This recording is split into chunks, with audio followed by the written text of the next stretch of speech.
Ce qu'il vous dira de faire. Et qu'est-ce qu'ils ont fait? Ils ont obéi. Et ils sont allés. Vous savez ce que ça veut dire? Ça veut dire que le spirituel, Marie a dit à Jésus, tu penses que toi, parce que ton mère n'est pas arrivé, tu ne peux pas le faire. Mais et moi qui suis ta mère, est-ce que moi j'ai connu homme avant de te concevoir? Si tu comprends, tu vas me donner bon amen. Mais j'ai obéi, j'ai fait. Donc toi, tu es obligé de respecter ce qu'on a commencé. Vous comprenez? Donc si tu veux que Dieu soit manifeste dans ta vie, il faut respecter ce que son Père spirituel te dit de faire. C'est clair. Allez-y et faites ce qu'il vous dira de faire. Il y a des personnes que la bénédiction peut aller. Dieu peut dire, toi je te bénis dans 5 ans. Mais à cause de ta bravoure dans l'église, à cause de ta détermination dans l'église, Dieu est obligé de raccourcir le temps pour te donner en 1 an. Pourquoi Dieu va faire ça? C'est parce qu'il a vu en toi ta bravoure. Mais si tu prends les choses de Dieu à la légère, Dieu ne fera rien pour toi. Et tu vas toujours te plaindre. Dieu c'est comme ça, c'est donnant. Tu ne te préoccupes pas de mes affaires, je ne me préoccupe pas de tes affaires. Il y a des personnes qui ne sont rien. Quand tu les regardes, ils ne vaut rien. Mais toujours ils vont rendre témoignage. Ce n'est pas parce qu'ils veulent se glorifier. C'est parce que quand tu le vois, l'église est tout zélé pour Dieu. Avec Dieu là, c'est un deal. Il dit quoi? Il dit que ce ne serait plus le soleil qui va t'éclairer. Que lui-même il serait ta lumière. Attends, si lui est ta lumière, imagine-toi, même s'il fait nuit, tu serais éclairé. Même s'il fait jour, tu serais éclairé. Même s'il y a des tempêtes, tu serais éclairé. Même si les nuages s'assombrissent, tu serais éclairé. Parce qu'il a fait une alliance avec toi. Il dit que ça ne serait plus le soleil. Parce qu'il arrive parfois, il peut avoir des éclipses solaires. Il arrive parfois, la lune et le soleil se rencontrent. Et ça fait transformation de temps. Et quand c'est comme ça, on se pose la question, il fait nuit ou il fait jour? Quand tu regardes le chronos nous atteste qu'il faut encore jour. Mais dans le chronos, on regarde que dans le chronos, il y a un changement de programme. Et quel est le changement de programme? C'est que Dieu veut attester à ses fils sur la terre que malgré qu'il y a un changement de programme, mais il y aura toujours manifeste divin sur ta vie. Parce que même si le temps change, mais lui il ne change pas. Même si les années changent, mais lui il ne change pas. Même si tout le monde peut changer, mais Dieu ne peut pas changer sa promesse dans ta vie. Parce que toi là où il fait une alliance avec toi, quel que soit le temps, les années, Dieu manifeste sa promesse sur ta destinée. Donc si tu veux, si tu ne veux pas, Dieu promet de te bénir. C'est lui qui décide, non pas Baye qui a décidé. Baye peut dire c'est à ton tour cette année. Zriki peut dire c'est à ton tour cette année.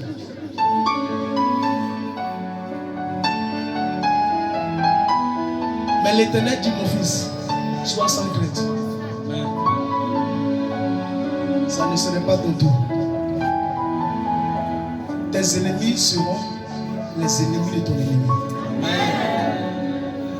Prends le troisième. Écoutez quelque chose.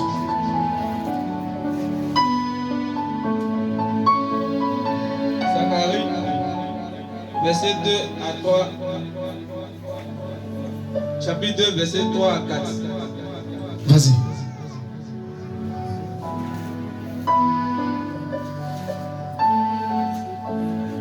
Et voici, l'ange qui parlait avec moi s'avança. Et voici l'ange qui parlait avec moi s'avança. Quel est l'ange qui parlait? Écoutez quelque chose. L'ange parle. Écoutez quelque chose. Et un autre ange vint à sa rencontre. L'ange qui parle s'avance. Et vas-y. Et un autre ange vient à sa rencontre. Et un autre ange vient à sa rencontre et dit. Il lui dit. Et l'ange de l'Éternel lui dit. Écoutez très bien le message. Il lui dit. L'ange dit. Cours. Parle. À ce jeune homme. À ce jeune homme. Et dit. Jérusalem sera une ville ouverte. Non, je dis, tu as pris quel livre?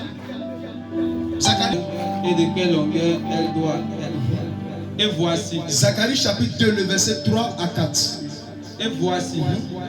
L'ange qui parlait Non, avec. pas Zacharie 3, le verset 2, c'est ça. C'est Zacharie 3, 2. Zacharie 3, verset 2. Oui, oui. L'Éternel dit à Satan. Zacharie chapitre 2. Zacharie chapitre 3, le verset 2. Il dit à Satan. L'Éternel parle à Satan.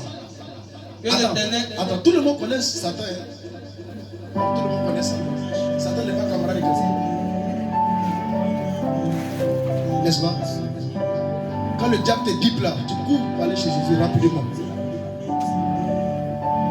La Bible dit que Zacharie, l'Éternel parle à Satan. Satan n'est pas nos camarades. Il a toujours dit Satan est un dieu, on le vénère. La Bible l'appelle le prince de Babylone. Ça veut dire son nom exact c'est Belzébul. Il est le prince de terre. Malgré que Satan actuellement il a enchaîné, mais son esprit est en train de regardez ce que son esprit est en train de faire. Lui-même n'est pas encore arrivé sur le terrain. C'est-à-dire le Dangoron n'est pas encore arrivé sur le terrain, mais c'est son esprit. C'est-à-dire c'est ses enfants. Lui-même il n'est pas encore sur le terrain. Ces éléments-là, regardez le travail que ces éléments font. Imaginez si lui-même il est là. Qui comprend bien? Vas-y mon fils. L'Éternel dit à Satan. L'Éternel dit au Dangoron. Que l'Éternel te réprime. Que Yahweh te réprime. Satan. Satan. Que l'Éternel te réprime. Que l'Éternel te réprime. Lui qui a choisi Jérusalem. Lui qui a choisi Jérusalem. N'est-ce pas là un tisson arraché du feu? N'est-ce pas là un tisson arraché de lui? Or Josué était couvert de vêtements sales. Vous avez compris? Qui a mis les vêtements sales? C'est Josué. La Bible dit que oh, Josué était couvert des vêtements sales. Dis à quelqu'un, tant que les vêtements qui sont sur toi, tu n'as pas encore changé, tu ne pourras pas voir la gloire de Dieu.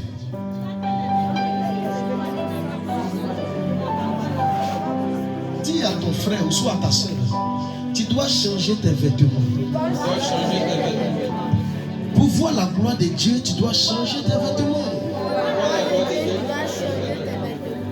Vas-y. Et il se tenait debout devant l'ange. Regardez, malgré que la Bible nous dit que Josué avait des vêtements sales et puis il a le courage de se tenir debout devant l'ange. Regardez ce qui va se passer. L'ange prenant la parole. L'ange prend la parole et s'adresse à lui. Dit à ceux qui étaient devant lui. Ça veut dire l'ange s'adresse maintenant à tes parents dans la famille où tu es né. Parce que toi tu ignores les lois qui sont dans ta famille. Donc si Dieu doit corriger ta vie, il doit commencer dans ton origine. Écoutez très bien, si je suis prophétique, écoutez très bien. L'ange parle à ceux qui savaient entourer Josué. Malgré ça, la Bible nous dit que Josué avait des vêtements qui sont sales. Mais en temps normal, l'ange doit parler directement à Josué.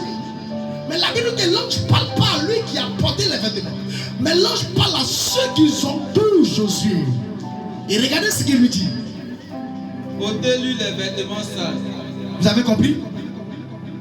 Ôtez-lui les vêtements. Donc si quelqu'un a mis le célibat sur ta vie, Dieu ne passe pas par toi pour aider.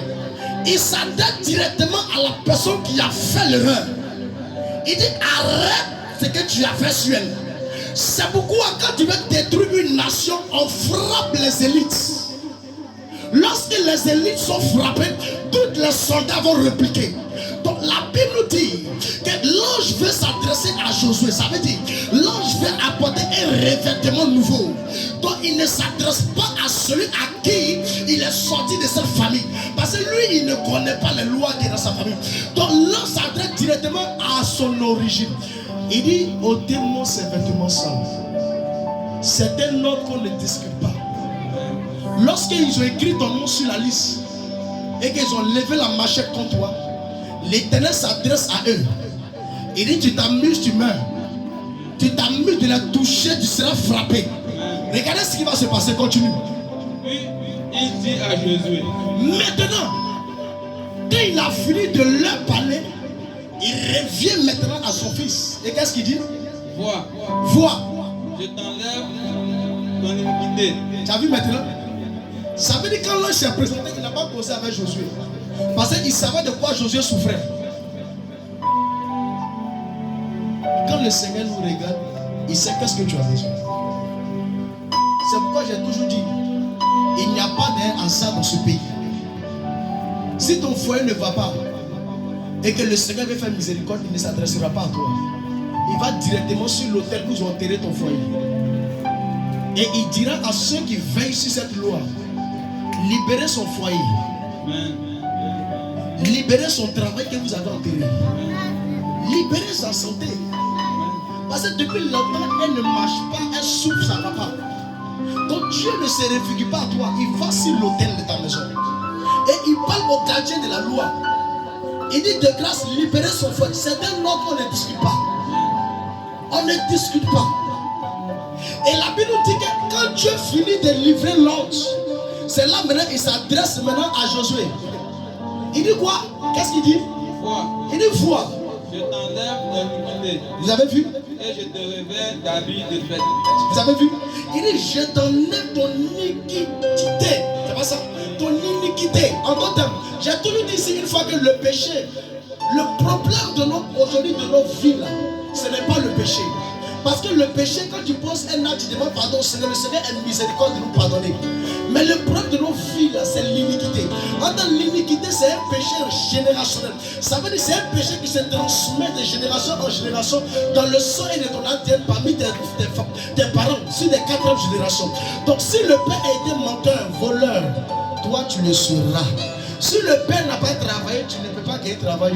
Si le père ne s'est pas marié, tu ne peux pas te marier. Si la mère était une menteuse, tu seras la plus menteuse. C'est pourquoi il y a des personnes qui remarquent quelque chose. On dit lui là, il est tout seul là, il a le même comportement. C'est là la même comportement, ça a. Toi, il connaît sa mort, il dit la même comportement, ça a. Parce que le comportement reflète directement le sang de la personne qui l'a engendré. Donc si aujourd'hui ça ne va pas chez toi, on va directement